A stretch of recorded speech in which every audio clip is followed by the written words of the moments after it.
Visa compliance and assurance is one of the wing of Department of Home Affairs that looks into the people who whether they are complying with their visa conditions or not.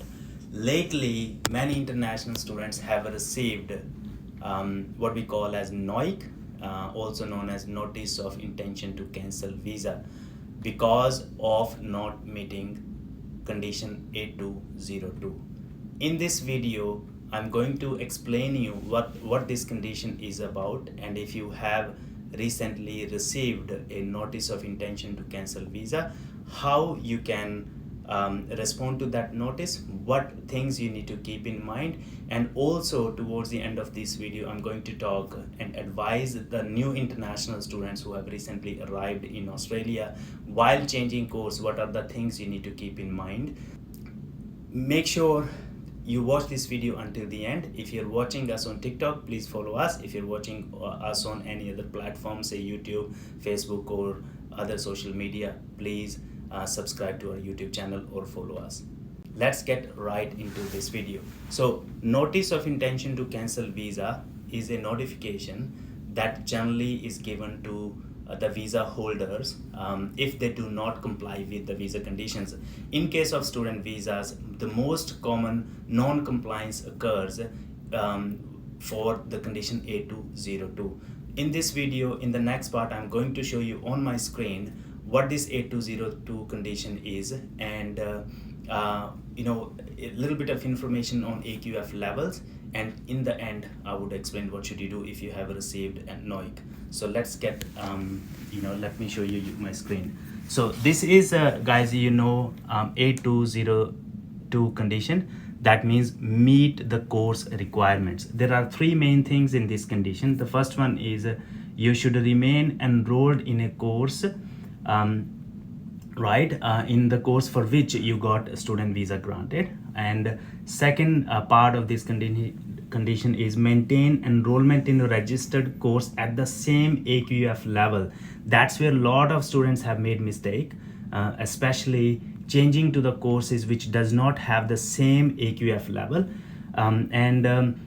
For example, unless if you are changing the course from AQF level 10 to level 9 is fine, but apart from that, if you change from level 9 to 8 or anything lower than that, or level 7 to 6 or anything lower than that, that is a non-compliance of this condition. And also maintain satisfactory attendance in your course and course progress for each study period as required by your education provider.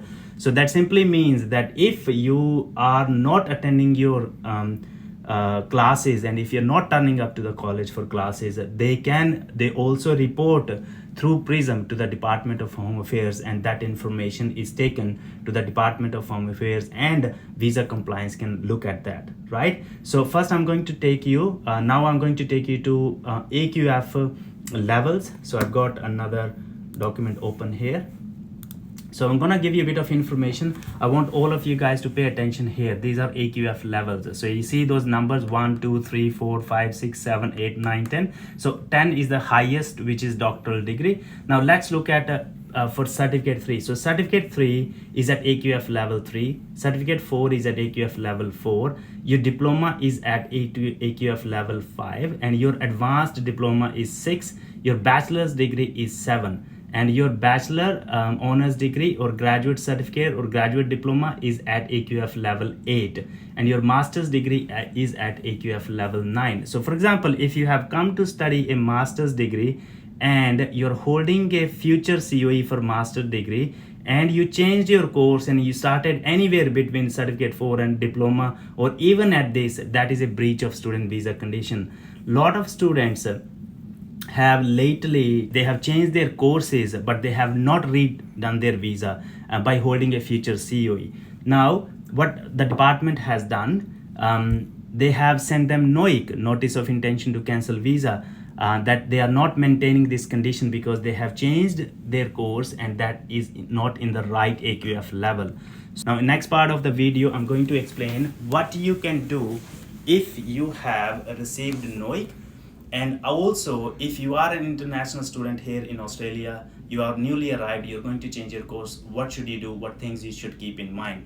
So if you have received NOIC, notice of intention to cancel visa, you should talk to a registered migration agent and ask the registered migration agent to represent you or answer to the NOIC, because this is the chance you can explain them why you changed the course and what happened during when you came to Australia and at the time of changing course, who advised you to do so, and it was not your fault or you were misguided and you had compelling and compassionate reasons to do so. You may be struggling with the study or you were struggling with the finances and many different things. So there are many things to keep in mind. If you take help from a registered migration agent, they can write a solid submission for you and probably prevent this visa cancellation for you. So that is for the people who have recently received NOIC. If you are an international student in Australia and you are within first 6 months, you have just arrived here and you're wanting to change your course, my recommendation to you guys would be, do not change your course by just consulting an education agent.